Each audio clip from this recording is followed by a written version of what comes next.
Love Story by Eric Segal. Chapter 1. Stupid and Rich, Clever and Poor. What can you say about a 25-year-old girl who died? You can say that she was beautiful and intelligent. She loved Mozart and Bach and the Beatles. And me. Once, when she told me that, I asked her who came first. She answered, smiling, "Like in the ABC." I smiled too. But now I wonder, was she talking about my first name? If she was, I came last, behind Mozart. Or did she mean my last name? If she did, I came between Bach and the Beatles. But I still didn't come first.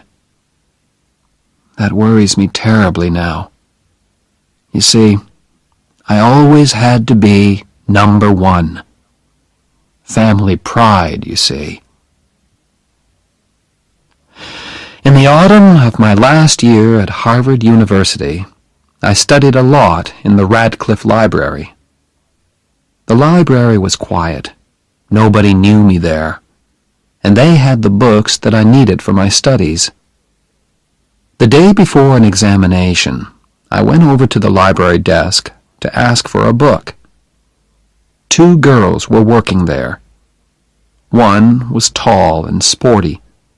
The other was quiet and wore glasses. I chose her and asked for my book. She gave me an unfriendly look. "Don't you have a library at Harvard?" she asked. "Radcliffe let us use their library," I answered. "Yes, Preppy, they do. But is it fair? Harvard has 5 million books. We have a few thousand." Oh dear, I thought. A clever Radcliffe girl. I can usually make girls like her feel very small. But I needed that damn book, so I had to be polite. "Listen, I need that damn book." "Don't speak like that to a lady, Preppy." "Why are you so sure that I went to prep school?" She took off her glasses.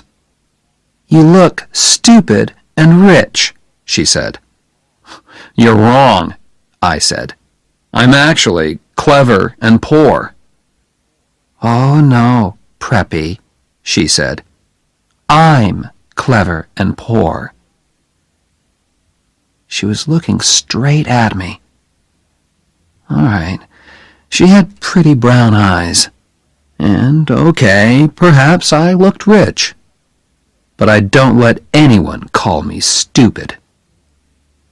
"What makes you so clever?" I asked. "I'm not going to go for coffee with you," she said. "Listen, I'm not going to ask you." "That," she said, "is what makes you stupid." Let me explain why I took her for coffee. I got the book that I wanted, didn't I? And she couldn't leave the library until closing time. So I was able to study the book for a good long time. I got an A in my exam the next day. I gave the girl's legs an A, too, when she came out from behind the library desk. We went to a coffee shop, and I ordered coffee for both of us. "I'm Jennifer Cavallari," she said. "I'm American, but my family came from Italy. I'm studying music." "My name is Oliver," I said. "Is that your first or your last name?" she asked. "First. My other name is Barrett." "Oh," she said. "Like Elizabeth Barrett, the writer?" "Yes," I said. "No relation."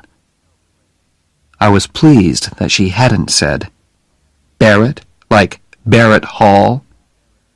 That Barrett is a relation of mine.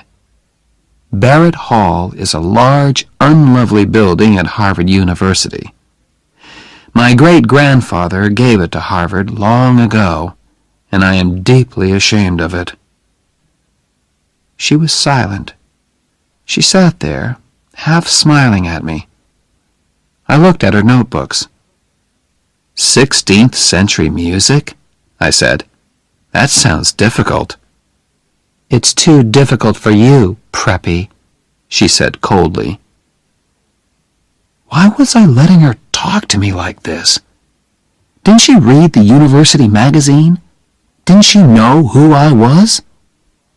Hey, don't you know who I am? Yes, she answered. You're the man who owns Barrett Hall. She didn't know who I was. I don't own Barrett Hall, I argued. My great-grandfather gave it to Harvard, that's all. So that's why his not-so-great-grandson could get into Harvard so easily. I was angry now. Jenny, if I'm no good, why did you want me to invite you for coffee? She looked straight into my eyes and smiled.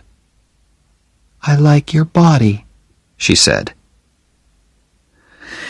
Every big winner has to be a good loser, too.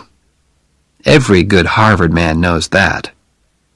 But it's better if you can win. And so, as I walked with Jenny to her dormitory, I made my winning move. Listen, Friday night is the Dartmouth hockey match. So I'd like you to come. These Radcliffe girls, they really care about sport. And why, she asked, should I come to a stupid ice hockey match? Because I'm playing, I answered. There was a moment's silence. I think I heard snow falling. For which team? She said. By the second quarter of the game on Friday night, we were winning 0-0. That is, Davy Johnson and I were getting ready to score a goal. The crowd were screaming for blood, or a goal. I always feel that it's my job to give them both these things. I didn't look up at Jenny once, but I hoped she was watching me. I got the puck and started off across the ice. Davy Johnson was there on my left, but I didn't pass the puck to him. I wanted to score this goal myself. But before I could shoot, two big Dartmouth men were after me. In a moment, we were hitting the puck and each other as hard as we could. "You!" said a voice suddenly. 2 minutes in the penalty box. I looked up. He was talking to me. What did I do? I asked. Don't argue. He called to the official's desk. Number 7, 2 minutes in the penalty box for fighting. Angrily, I climbed into the penalty box. Why are you sitting here when all your friends are playing? The voice was Jenny's. I didn't answer. Come on, Harvard! Get that puck! I shouted. What did you do wrong? Jenny asked. I tried too hard. Out there on the ice, Harvard were playing with only 5 men. Is that something to be ashamed of? Jenny, please, I'm thinking. What about? About those 2 Dartmouth men. When I get back onto the ice, I'll break them into little pieces. Do you always fight when you play hockey? I'll fight you, Jenny, if you don't keep quiet. I'm leaving. Goodbye. I looked round, but she had gone. Just then, the bell rang. My 2-minute penalty had finished. I jumped onto the ice again. Good old Barrett! Shouted the crowd. Jenny will hear them shouting for me, I thought. But where was she? Had she left? As I went for the puck, I looked up into the crowd. Jenny was standing there. I took the puck and went towards the goal line. 2 Dartmouth players were coming straight at me. "Go, Oliver, go! Knock their heads off!" That was Jenny's voice above the crowd. It was crazily, beautifully violent. I pushed past one Dartmouth man. I knocked hard into the other. Then I passed the puck to Davy Johnson, and he banged it into the Dartmouth goal. The crowd went wild. In a moment, we were all shouting and kissing and banging each other on the back. The crowd were screaming with excitement. After that, we murdered Dartmouth. 7-0. After the match, I lay in the hot bath and thought with pride about the game. I'd scored 1 goal and helped to score another. Now the water felt wonderful on my tired body. Suddenly, I remembered Jenny. Was she still waiting outside? I hope so. I jumped out of that bath and dressed as fast as I could. Outside, the cold winter air hit me. I looked round for Jenny. Had she walked back to her dormitory alone? Suddenly, I saw her. "Hey, Preppy, it's cold out here." I was really pleased to see her, and gave her a quick kiss. "Did I say you could kiss me?" she said. "Sorry, I was just excited." "I wasn't." It was dark and quiet out there in the cold. I kissed her again, more slowly. When we reached her dormitory, I did not kiss her goodnight. "Listen, Jenny, perhaps I won't telephone you for a few months." She was silent for a moment. "Why?" she asked at last. "But perhaps I'll telephone you as soon as I get back to my dorm." I turned and began to walk away. "Damn Preppy!" I heard her say. I turned again. From 20 feet away, I scored another goal. You see, Jenny, that's the kind of thing you say. And when other people do it to you, you don't like it. I wished I could see the look on her face, but I couldn't look back. My pride wouldn't let me. When I returned to my dorm, Ray Stratton was there. He and I slept in the same room. Ray was playing cards with some of his football-playing friends. "Hello, Ollie," said Ray. "How many goals did you score?" "I scored 1, and I made 1, I answered. "With Cavalieri?" "That's none of your business," I replied quickly. "Who's Cavalieri?" asked one of the footballers. "Jenny Cavalieri. Studies music. Plays the piano with the music group." "What does she play with Barrett?" Everyone laughed. "Get lost," I said, as I entered my room. There I took off my shoes, lay back on my bed, and telephoned Jenny's dormitory. "Hey, Jen," I said softly. "Yes?" "I think I'm in love with you." She was silent for a few moments. Then she answered very softly, "Oliver, you're crazy." I wasn't unhappy or surprised. Chapter 2. Blood and Stone. A few weeks later, I was hurt in the hockey match at Cornell University. My face was badly cut, and the officials gave me the penalty for starting the fight. 5 minutes. I sat quietly in the penalty box while the team manager cleaned the blood off my face. I was ashamed to look out onto the ice, but the shouts of the crowd told me everything. Cornell scored a goal. The score was 3-3 now. Damn, I thought.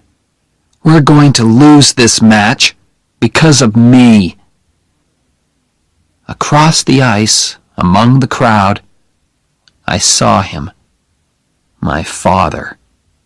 Old Stony Face. He was looking straight at me. If the meeting finishes in time, I'll come to Cornell and watch you play, he had told me on the phone. And there he was, Oliver Barrett III. What was he thinking about? Who could say? Why was he here? Family pride, perhaps. Look at me, I am a very busy, important man, but I have come all the way to Cornell just to watch my son play in a hockey match. We lost, 6-3. After the match, the doctor put 12 stitches in my face. When I got to the changing room, it was empty. They don't want to talk to me, I thought. I lost that match. I felt very ashamed as I walked out into the winter night. "Come and have dinner, son," said a voice. It was old Stony Face. At dinner, we had one of our non-conversations. We spoke to each other, but didn't actually say anything. These non-conversations always started with, "How have you been, son?" and ended with, "Is there anything I can do for you?" "How have you been, son?" my father began. "Fine, sir." "Does your face hurt?" "No, sir." It hurt terribly. Next, old Stony Face talked about playing the game. "All right, son. You lost the match." How clever of you to notice, Father. "But, after all, in sport, the important thing is the playing, not the winning." Wonderful, I thought. Father was chosen for the Olympic Games, and now he says winning is not important. I just looked down at my plate and said, "Yes, sir," at the right times. Our non-conversation continued. After playing the game, he discussed my plans. "Tell me, Oliver, has the law school accepted you yet?" "Not yet, sir." "Would you like me to telephone them?" "No," I said at once. "I want to get a letter like other people, sir. Please?" "Yes, of course. Fine. After all, they're sure to accept you." Why? I thought. Because I'm clever and successful? Or because I'm the son of Oliver Barrett III? The meal was as uninteresting as the conversation. At last, my father spoke again. "There's always the Peace Corps," he said suddenly. "I think the Peace Corps is a fine thing, don't you?" "Oh, yes, sir," I said politely. I knew nothing about the Peace Corps. "What do your friends at Harvard think about the Peace Corps?" he asked. "Do they feel that the Peace Corps is important in our world today?" "Yes, sir," I said politely, just to please him. After dinner, I walked with him to his car. "Is there anything I can do for you, son?" he asked. No, thank you, sir. Good night, sir. Our non-conversation was finished. He drove away. Yes, of course there are planes, but Oliver Barrett III chose to drive.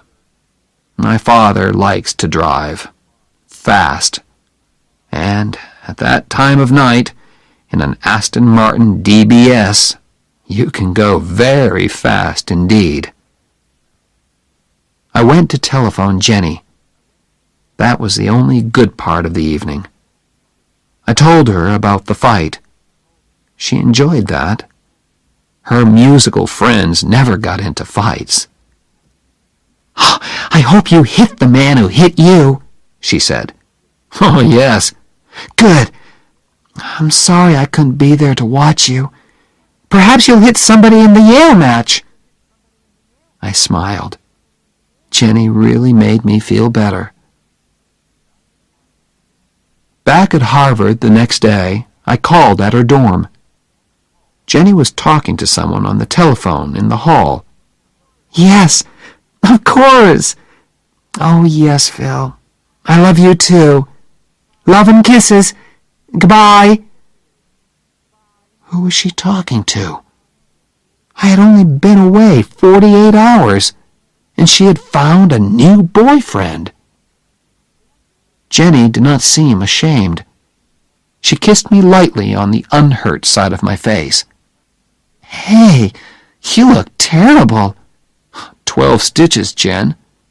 "Does the other man look worse than you?" "Much worse. I always make the other man look worse." We walked to my MG sports car. "Who's Phil?" I asked, as carelessly as I could. "My father." I could not believe that. "You call your father Phil?" "That's his name. What do you call your father?" "Sir." He must be really proud of you. You're a big hockey star, and you're always successful in your exams." "You don't know anything, Jenny. He was good at exams and sport, too. He was in the Olympic Games." "My God! Did he win?" "No. Actually, old Stonyface was 6th, which makes me feel a little better." Jenny was silent for a moment. "Why do you hate him so much?" she asked at last. "I'm Oliver Barrett IV, I answered. "All Barretts have to be successful, and that means I have to be good at everything all the time. I hate it."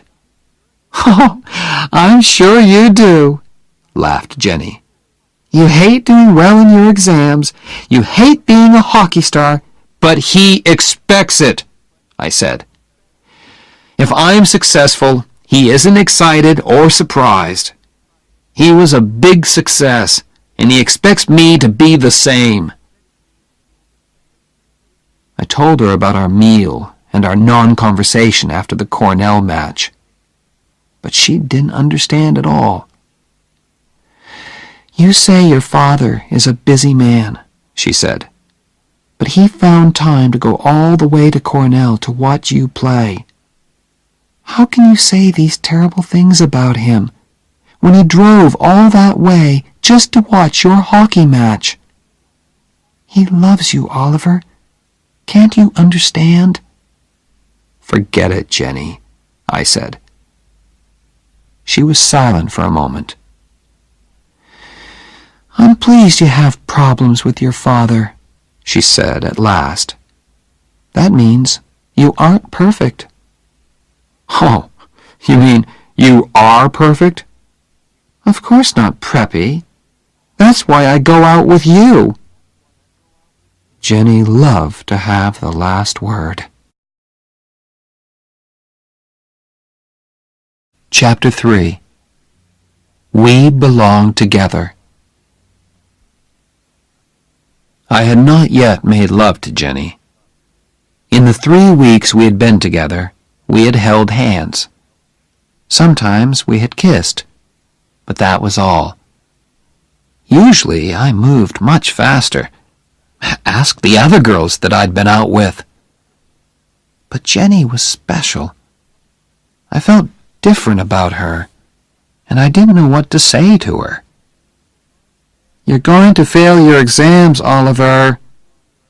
We were studying in my room one Sunday afternoon.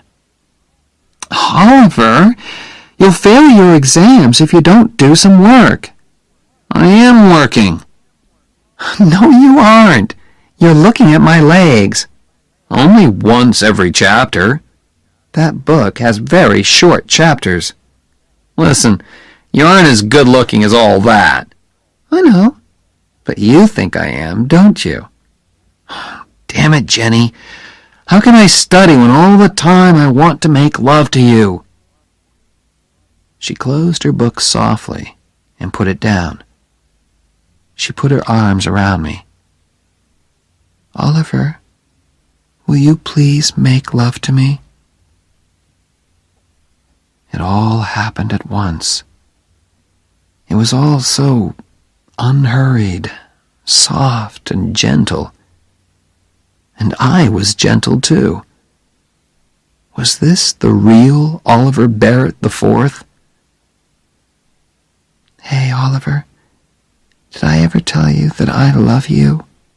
said Jenny finally. "No, Jen." I kissed her neck. "I love you very much, Oliver." I loved Ray Stratton, too. He's not very clever or a wonderful footballer, but he was a good friend to me. Where did he go to study when I was in our room with Jenny? Where did he sleep on those Saturdays when Jenny and I spent the night together?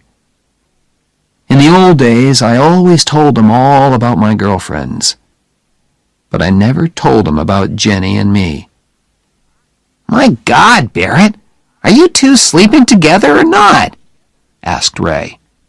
"Raymond, please don't ask." "You spend every minute of your free time with her. It isn't natural." "Ray, when two adults are in love—" "Love? At your age? Oh, my God, I worry about you. I really do." "Don't worry, Raymond, old friend. We'll have that flat in New York one day. Different girls every night. Don't you tell me not to worry, Barrett. That girl's got you, and I don't like it." That evening, I went to hear Jenny play the piano with the music group. "You were wonderful," I said afterwards. "That shows what you know about music, Preppy." We walked along the river together. I played okay, not wonderful, not Olympic Games, just okay. Okay? Okay, but you should always continue your music. "Of course I will. I'm going to study with Nadia Boulanger, aren't I?" "Who?" "Nadia Boulanger. She's a famous music teacher in Paris. I'm very lucky. I won a scholarship, too." "Jennifer, you're going to Paris?" "I've never seen Europe. I'm really excited about it." I took her by the arms and pulled her towards me. "Hey, how long have you known this?" Jenny looked down at her feet. "Oliver, don't be stupid. We can't do anything about it. After we finish university, you'll go your way and I'll go mine. You'll go to law school." "Wait a minute. What are you talking about?" She looked into my eyes. "Ollie, you're a rich preppy. Your old man owns a bank.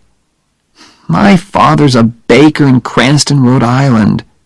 And I'm nobody." "What does that matter? We're together now. We're happy." "Ollie, don't be stupid," she repeated. "Harvard is full of all kinds of different people. You study together, you have fun together. But afterwards, you have to go back to where you belong, We belong together. Don't leave me, Jenny. Please. What about my scholarship? What about Paris? What about our marriage? Who said anything about marriage? Said Jenny in surprise. Me. I'm saying it now. Why? I looked straight into her eyes. Because, I said. Oh, said Jenny. That's a very good reason. She took my arm, and we walked along the river. There was nothing more to say, really. The next Sunday, we drove to visit my parents in Ipswich, Massachusetts. Jenny said it was the right thing to do, and of course there was also the fact that Oliver III paid for my studies at Harvard. "Oh my God," Jenny said when we drove up to the house. "I didn't expect this. It's like a damn palace." "Please, Jen, everything will be fine." "For a nice all-American girl of good family, perhaps. Not for Jennifer Cavallari, baker's daughter from Cranston, Rhode Island." Florence opened the door. She has worked for the Barrett family for many years. She told us that my parents were waiting in the library. We followed her past a long line of pictures of famous Barretts and a glass case full of silver and gold cups. "They look just like real silver and gold," said Jenny. "They don't give cups like those at the Cranston Sports Club." "They are real silver and gold," I answered. "Oh, my God! Are they yours?" "No, my father's."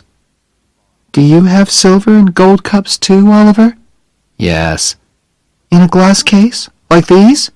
"No, up in my room, under the bed." She gave me one of her good Jenny looks. "We'll go and look at them later, shall we?" Before I could answer, we heard a voice. "Ah, hello there." It was old Stonyface. "Oh, hello, sir. This is Jennifer." "Hello there." He shook her hand before I could say her full name. There was a smile on his usually rock-like face. "Do come in and meet Mrs. Barrett, my wife, Allison. This is Jennifer." "Cavallari," I said. For the first and only time, I got her damn name wrong. "Cavallari," said Jenny politely. Mother and Jenny shook hands. All through dinner, Mother kept the polite small talk going. "So, your people are from Cranston, Jennifer?" said my mother. Mostly. My mother came from Fall River." "Oh, the Barretts have factories at Fall River," said Oliver III. "Where they cheated their workers for centuries," said Oliver IV. "In the 19th century," said Oliver III. "What about the plans to put automatic machines in the factories?" said Oliver IV. "What about coffee?" my mother said quickly. We moved back into the library. We sat there with nothing to say to each other. So I started a new non-conversation.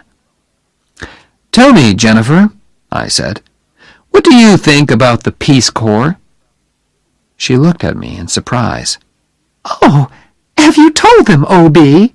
asked my mother. "It isn't the time for that, my dear," said Oliver Barrett III, with an ask me look on his face. What's this, Father?" I asked, just to please him. "Oh, nothing important, son." "I don't know how you can say that," said my mother.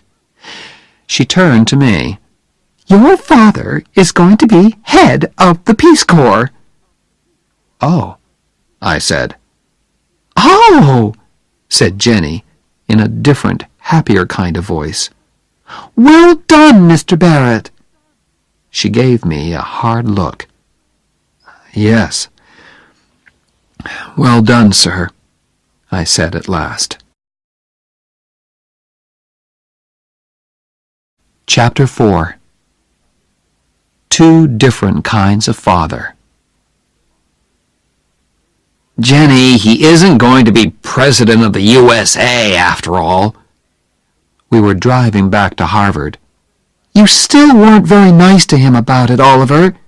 I said well done. Huh, Oliver, why are you so unkind to your father? You hurt him all the time. It's impossible to hurt Oliver Barrett III. No, it isn't. If you marry Jennifer Cavallari... Oliver, I know you love me, but in a strange way you want me because I'm not a suitable woman for a Barrett to marry. You are rebelling against your father. My father said the same thing a few days later when we had lunch together at the Harvard Club in Boston. Son, you're in too much of a hurry. The young lady herself is fine. The problem is you. You are rebelling, and you know it. Father, what worries you most about her? That she's Italian, or that she's poor? What do you like most about her? I'm leaving. Stay and talk like a man. I stayed. Old Stonyface liked that. He's won again, I thought angrily. Wait a while, son, Oliver Barrett III continued. That's all I ask. Finish law school. Why do I have to wait? I was rebelling now. Oliver, you are still under 21. In the eyes of the law, you are not yet an adult. Stop talking like a lawyer, damn it! If you marry her now, you will get nothing from me. Father, you've got nothing that I want. I walked out of his club and out of his life. After that, I was not looking forward to meeting Jenny's father. She was his only child, and her mother was dead. She meant a lot to him. I could see a lot of problems there. And I was penniless. How is Mr. Cavallari going to feel, I thought, when he hears that young Barrett can't support his daughter? Worse, she will have to work as a teacher to support him while he is at law school. As we drove down to Cranston on that Sunday in May, I worried a lot about Mr. Cavallari's feelings. Tell me again, Jen. Okay. I telephoned him and he said okay. But what does he mean by okay? Are you trying to tell me that Harvard Law School has accepted a man who doesn't know the meaning of okay? It isn't a word that lawyers use much, Jen. Just tell me again, please. He knows you're poor and he doesn't mind. Stop worrying, Oliver. Jenny lived on Hamilton Street.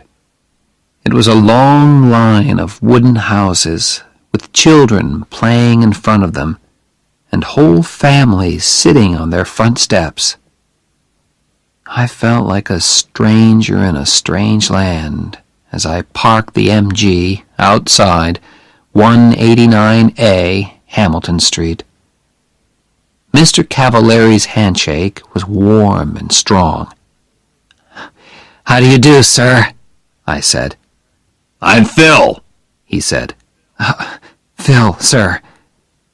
It was a frightening moment. Then Mr. Cavallari turned to his daughter. Suddenly they were in each other's arms, laughing and crying and kissing. I felt like a stranger.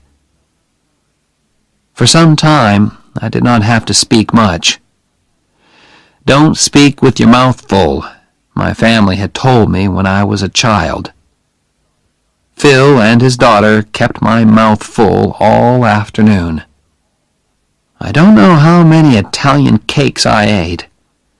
Both Cavalieris were very pleased. "He's okay," said Phil at last. "I told you he was okay," said his daughter. "Well, I had to see for myself. Now I've seen him. Oliver?" "Yes, sir?" "Call me Phil. You're okay." Later, Phil tried to have a serious talk with me. He thought he could bring Oliver Barrett III and Oliver Barrett IV together again. "Let me speak to him on the telephone," he said. "A father's love is a very special thing." "There isn't much of it in my family," I said. "Your father will soon realize," he began, "when it's time to go to the church." "Phil," said Jenny gently, "we don't want to be married in church." He looked surprised, then unhappy. But he spoke bravely. "It's your wedding, children. You choose. It's okay by me." My next meeting was with the head of Harvard Law School.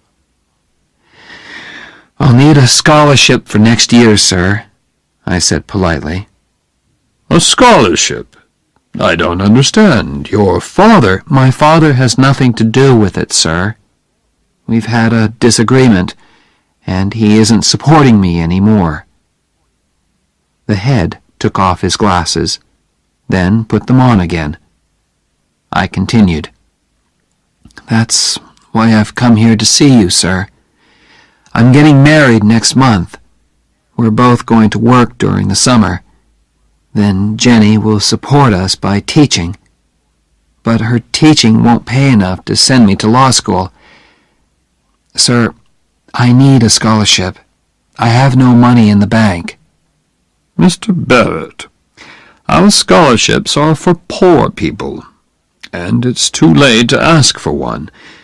I do not wish to enter into a family disagreement, but I think you should go and talk to your father again."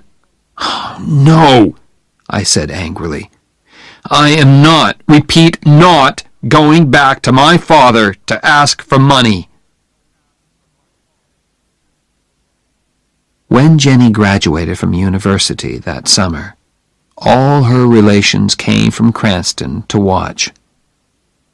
We didn't tell them about our marriage plans because we wanted a quiet wedding and didn't want to hurt their feelings. I graduated from Harvard the next day. Was Oliver III there in the university hall? I don't know. I didn't look for old Stony Face in the crowd. I gave my parents' tickets to Jenny and Phil. But as an old Harvard man, my father could sit with the class of 26. But why should he want to? I mean, weren't the banks open that day? The wedding was on the next Sunday. It was very quiet and very beautiful. Phil was there, of course, and my friend Ray Stratton. Jenny and I spoke about our love for each other and promised to stay together until death. Ray gave me the ring, and soon Oliver Barrett IV and Jennifer Cavalieri were man and wife.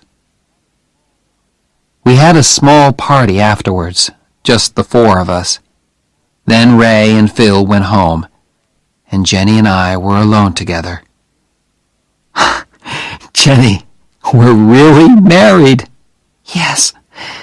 Now I can be as terrible to you as I like." Chapter 5. The First 3 Years.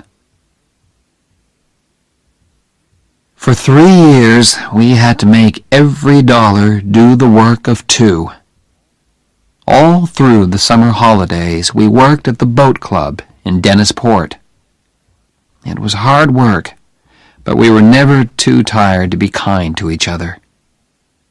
I say kind, because there are no words to describe our love and happiness together.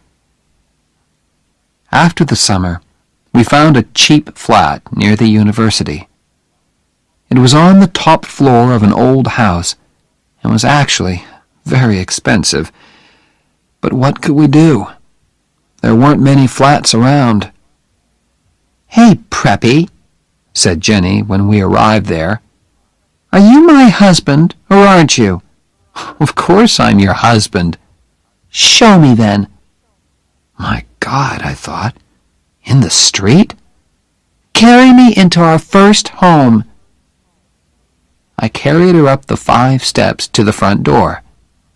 "Why did you stop?" she asked. "This isn't our home. Upstairs, Preppy." There were 24 stairs up to our flat, and I had to stop halfway. "Why are you so heavy?" I asked her. "Perhaps I'm expecting a baby." "My God, are you?" "Ha! I frightened you then, didn't I?" "Well, yes, just for a second or two." I carried her the rest of the way.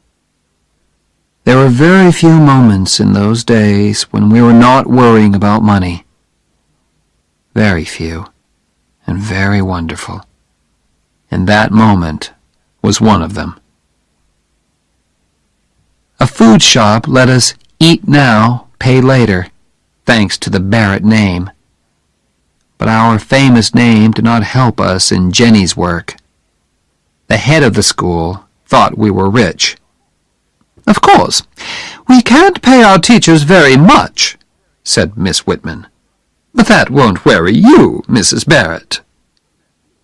Jenny tried to explain that Barretts had to eat, just like other people. Miss Whitman just laughed politely. "Don't worry," Jenny said to me. "We'll manage. Just learn to like spaghetti." I did. I learned to like spaghetti, and Jenny learned lots of different ways of cooking it. With Jenny's pay from school, and our money from our summer work and my holiday jobs, we managed. Our lives had changed a lot, of course. There was no more music for Jenny. She had to teach all day, and came home very tired. Then she had to cook dinner. Restaurants were too expensive for us. There were a lot of films that we didn't see, and places and people that we didn't visit. But we were doing okay. One day, a beautiful invitation arrived. It was for my father's 60th birthday party. "Well?" said Jenny. I was in the middle of a thick law book and did not hear her at first. "Oliver, he's reaching out to you." "No, he isn't. My mother wrote it. Now be quiet, I'm studying. I've got exams in 3 weeks. "Ollie, think. 60 years old, damn it. How do you know that he'll still be alive when you decide to forget your disagreement?" "I don't know, and I don't care. Now let me get on with my work." "One day," said Jenny, "when you're having problems with Oliver V..." "Our son won't be called Oliver. You can be sure of that," I said angrily. "You can call him Bozo if you like, but that child will feel bad about you because you were a big Harvard sportsman. And by the time he goes to university, you'll probably be a big, important lawyer," she continued.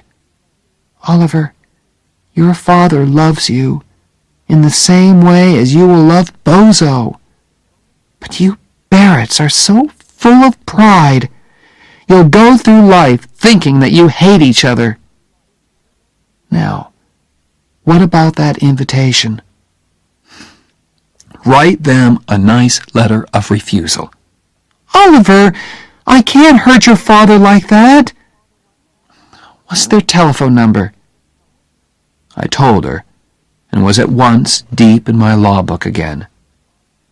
I tried not to listen to her talking on the telephone, but she was in the same room after all. Suddenly I thought, how long does it take to say no? Ollie! Jenny had her hand over the telephone mouthpiece.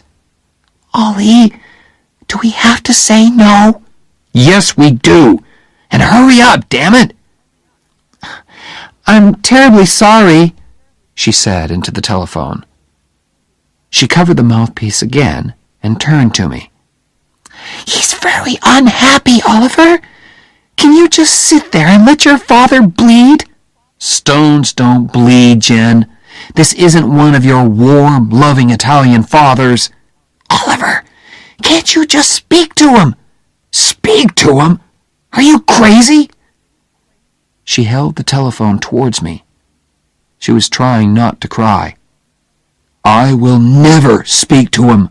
Ever, I said. Now she was crying, very quietly. Then she asked me once more. For me, Oliver, I've never asked you for anything. Please. I couldn't do it. Didn't Jenny understand? It was just impossible. Unhappily, I shook my head. Then Jenny spoke to me, quietly and very angrily. You have no heart, she said. She spoke into the telephone again. Mr. Barrett, Oliver wants you to know. She was crying, so it wasn't easy for her. Oliver loves you very much, she said, and put the telephone down quickly. I don't know why I did it. Perhaps I went crazy for a moment. Violently, I took the telephone and threw it across the room. Damn you, Jenny! Why don't you get out of my life? I stood still for a second. My God, I thought, what's happening to me? I turned to look at Jenny, but she had gone. I looked round the flat for her. Her coat was still there, but she had disappeared. I ran out of the house and searched everywhere for her. The law school library, Radcliffe, the music school. Was she in one of the music rooms? I heard somebody playing the piano, loudly and very badly. Was it Jenny? I pushed the door open. A big Radcliffe girl was at the piano. What's the matter? She asked. Nothing, I answered, and closed the door again. Where had she gone? I felt terrible. I searched the university, the streets, and the cafes. Nothing. Had she taken a bus to Cranston, perhaps? At midnight, I found a telephone box and called Phil. Hello, he said sleepily. What's the matter? Is Jenny ill? My God, I thought. She isn't there. She's fine, Phil. I just called to say hello. You should call more often, damn it, he said. Is Cranston so far away that you can't come down on a Sunday afternoon? We'll come. Some Sunday, Phil. I promise. Don't give me that. Some Sunday indeed. This Sunday, Oliver. Yes, sir. This Sunday. And next time you telephone, I'll pay, damn it. Okay? He put down the telephone. I stood there and wondered what to do. At last, I went back to the flat. Jenny was sitting on the top step. I was too tired to cry, too glad to speak. I forgot my key, said Jenny. I stood there on the bottom step, I was afraid to ask how long she had been there. I only knew that I had hurt her terribly. "Jenny, I'm sorry." "Stop," she said. Then she added, "Love means you never have to say you're sorry." We walked up to our flat. As we undressed, she looked lovingly at me. "I meant what I said, Oliver." And that was all. Chapter 6. Money can't buy everything. When the letter came from the law school, it changed our lives.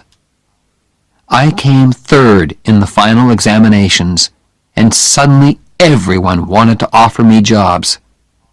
It was a wonderful time. Think of it, an all-American boy with a famous name, third in his examinations, and a Harvard hockey player, too. Crowds of people were fighting to get my name and number on their company writing paper. At last, I accepted a job with Jonas and Marsh in New York. I was the highest paid graduate of my year, too. After 3 years of spaghetti and looking twice at every dollar, it felt wonderful. We moved to a beautiful flat in New York. Jonas and Marsh's office was an easy 10-minute walk away. And there were lots of fashionable shops nearby, too. I told my wife to get in there and start spending immediately. "Why, Oliver?" "Woman, you supported me for 3 years. Now it's my turn." I joined the Harvard Club of New York. Ray Stratton was working in New York, too, and we played tennis together 3 times a week. My old Harvard friends discovered me once more, and invitations arrived. "Say no, Oliver. I don't want to spend my free time with a lot of empty-headed preppies." "Okay, Jen, but what shall I tell them?"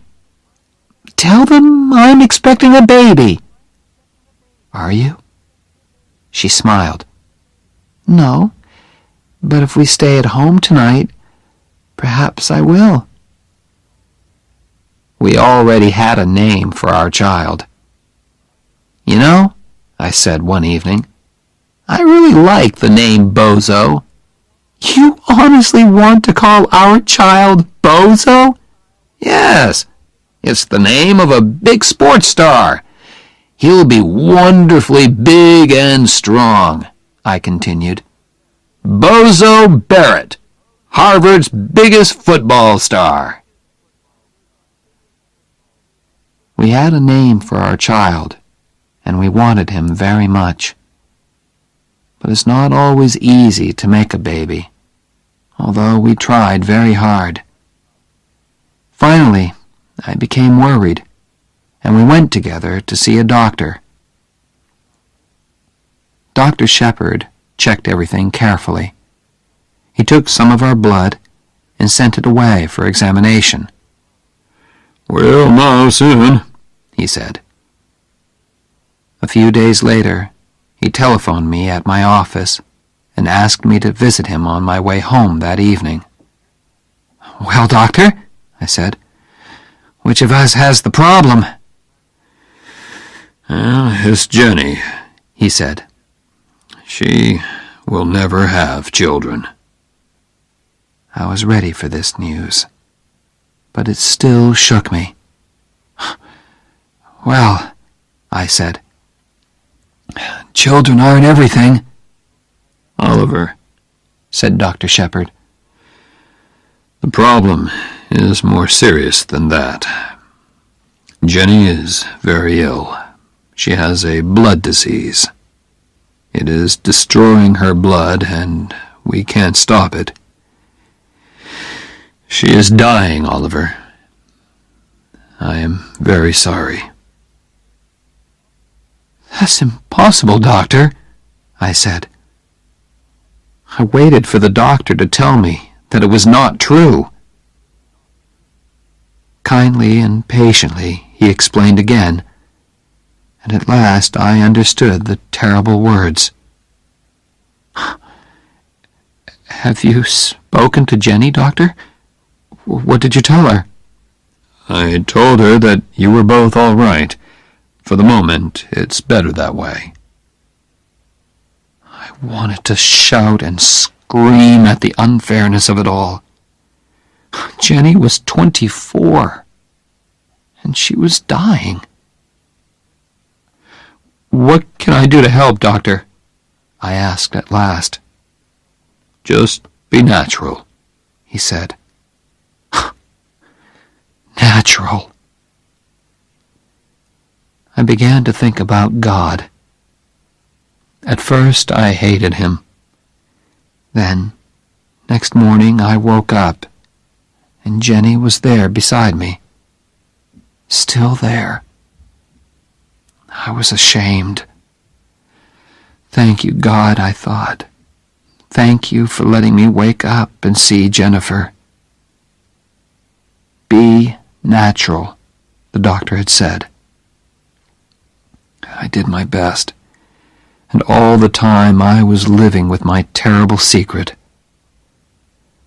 One day, Mr. Jonas called me into his office.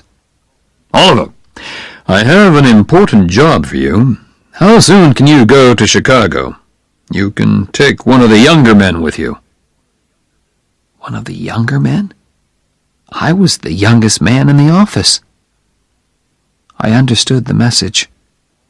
"Oliver, although you are still only 24, you are one of our top men."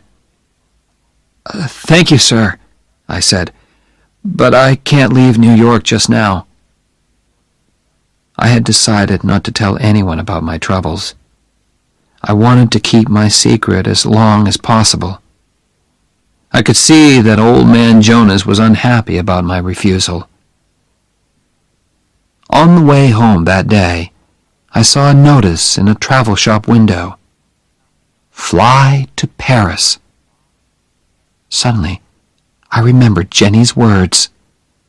What about my scholarship? What about Paris? I went into the shop and bought 2 tickets to Paris. Jenny was looking gray and tired when I got home.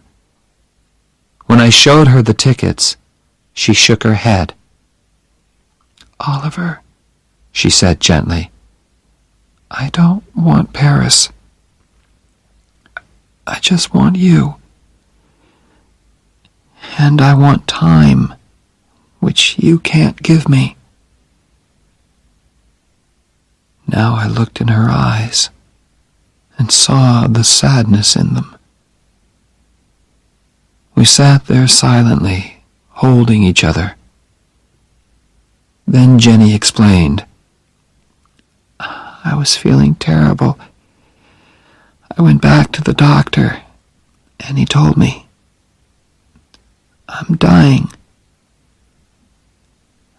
Now I didn't have to be natural anymore. We had no more secrets from each other. Now we could discuss things that young husbands and wives don't usually have to discuss. "You must be strong, Oliver," she said. "For Phil, it's going to be hard for him. He needs your help, okay?" "Okay, I'll be strong," I promised. I hoped Jenny could not see how frightened I was. A month later, just after dinner, Jenny was playing Chopin on the piano. Suddenly she stopped. "Are you rich enough to pay for a taxi?" she asked. "Of course. Where do you want to go?" "To the hospital." In the next few busy, worried moments, while I hurriedly packed a bag, I realized, this is it, I thought. Jenny is going to walk out of this flat and never come back. I wondered what she was thinking. She sat there, looking straight in front of her. "Hey," I said, "is there anything special that you want to take with you?" "No," she said. Then she thought again. "Yes, you." The taxi driver thought Jenny was expecting a baby. "Is this your first?" he asked. I was holding Jenny in my arms, and I felt ready to explode. "Please, Holly," Jenny said to me softly. "He's trying to be nice to us." "Yes," I told the driver. "It's our first, and my wife isn't feeling very well, so can you hurry, please?" He got us to the hospital in 10 minutes. "Good luck!" he called as he drove away. Jenny thanked him. She was having trouble walking. I wanted to carry her, but she said clearly, "Not this time, Preppy." So we walked. "Have you got health insurance?" they asked us in the hospital. No. We had never thought about buying insurance. We were too busy buying furniture and kitchen things. Of course, the doctors knew about Jenny, and they were expecting us. "Listen," I told them, "do your best for Jenny. I don't care what it costs. I want her to have the best, please. I've got the money." Chapter 7. Strong men don't cry. I jumped into my MG and drove through the night to Boston. I changed my shirt in the car before I entered the offices on State Street. It was only 8 o'clock in the morning, but several important-looking people were waiting to see Oliver Barrett III.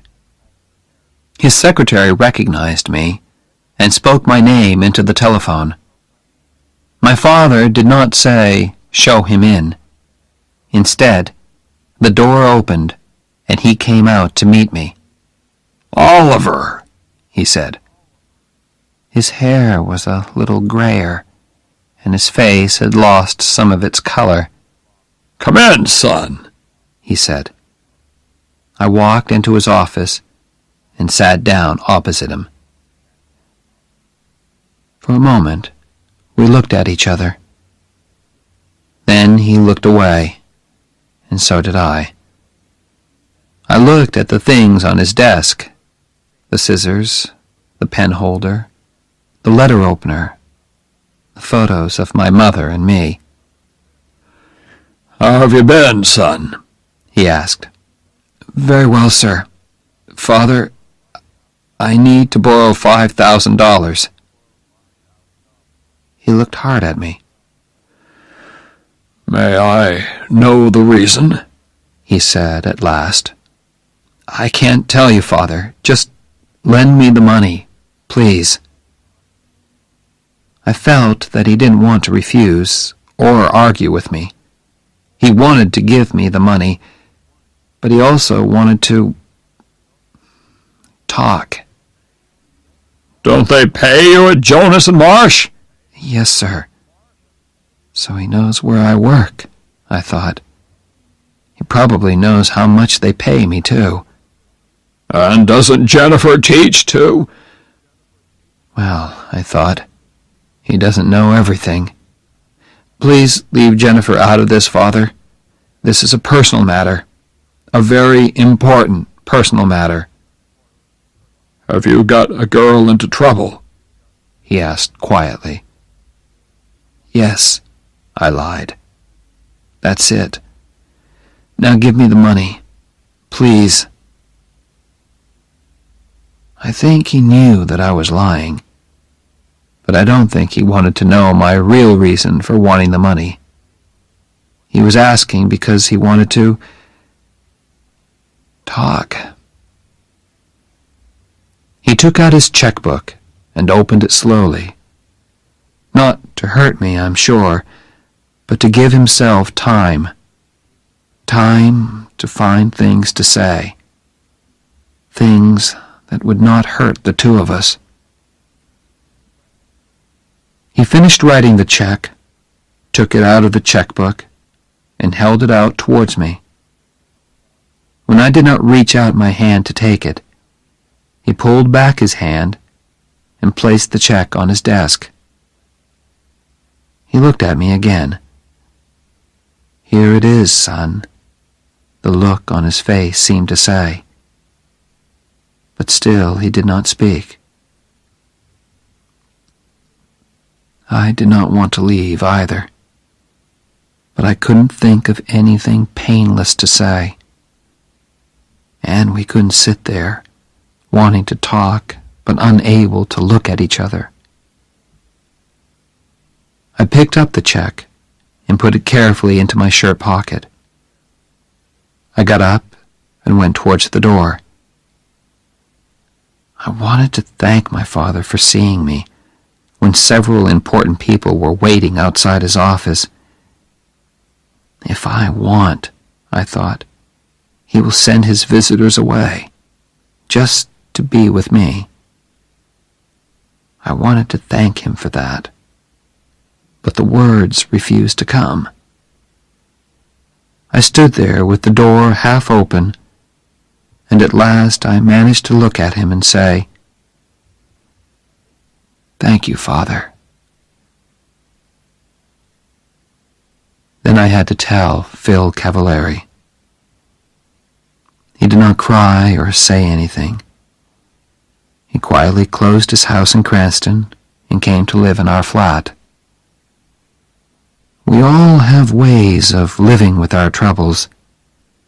Some people drink too much. Phil cleaned the flat again and again. Perhaps he thought Jenny would come home again. Poor Phil. Next, I telephoned Old Man Jonas. I told him why I could not come into the office. I kept the conversation short because I knew he was unhappy. He wanted to say things to me, but could not find the words. I knew all about that. Phil and I lived for hospital visiting hours. The rest of life, eating and sleeping, or not sleeping, meant nothing to us. One day in the flat, I heard Phil saying, very quietly, "I can't take this much longer." I did not answer him. I just thought to myself, I can take it. Dear God, I can take it as long as you want, because Jenny is Jenny. That evening, she sent me out of her room. She wanted to speak to her father, man to man. "But don't go too far away," she added. I went to sit outside. Then Phil appeared. "She wants to see you now," he said. "Close the door," Jenny ordered. I went to sit by her bed. I always liked to sit beside her and look at her face, because it had her eyes shining in it. "It doesn't hurt, Ollie, really," she said. "It's like falling off a high building very slowly, you know?" Something moved deep inside me. "I am not going to cry," I said to myself. "I'm strong, okay? And strong men don't cry. But if I'm not going to cry, then I can't open my mouth." I said. "No, you don't know, Preppy," she said. "You've never fallen off a high building in your life." Yes, I have. My voice came back. I did when I met you. She smiled. Who cares about Paris? She said suddenly.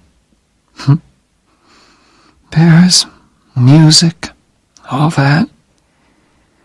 You think you stole it from me, don't you? I can see it in your face. Well, I don't care, you stupid preppy. Can't you accept that? No, I answered honestly. Then get out of here, she said angrily. I don't want you on my damn deathbed. Okay, I accept it, I said. That's better. Now, will you do something for me? From somewhere inside me came this sudden, violent need to cry. But I was strong. I was not going to cry. I said again. Will you please hold me, Oliver? I put my hand on her arm. Oh, God, she was so thin. And held it. No, Oliver, she said. Really hold me. Put your arms round me. Very, very carefully, I got onto the bed and put my arms round her. Thanks, Holly. Those were her last words. Phil Cavallari was waiting outside. Phil, I said softly. He looked up, and I think he already knew. I walked over and put my hand on his arm. I won't cry, he said quietly.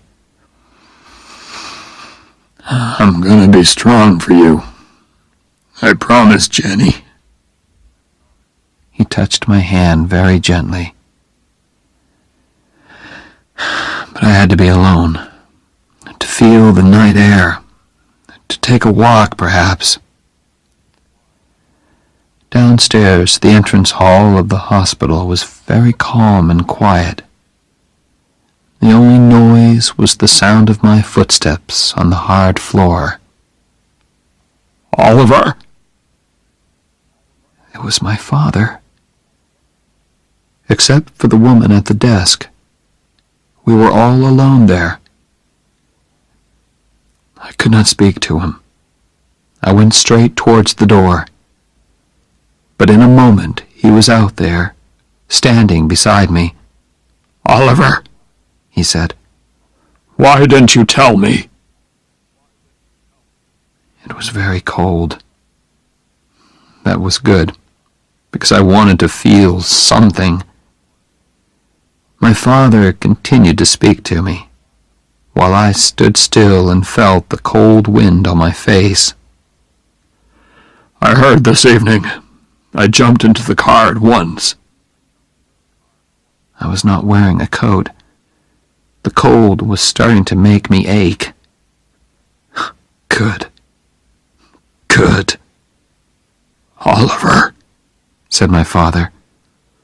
I want to help. Jenny's dead, I told him.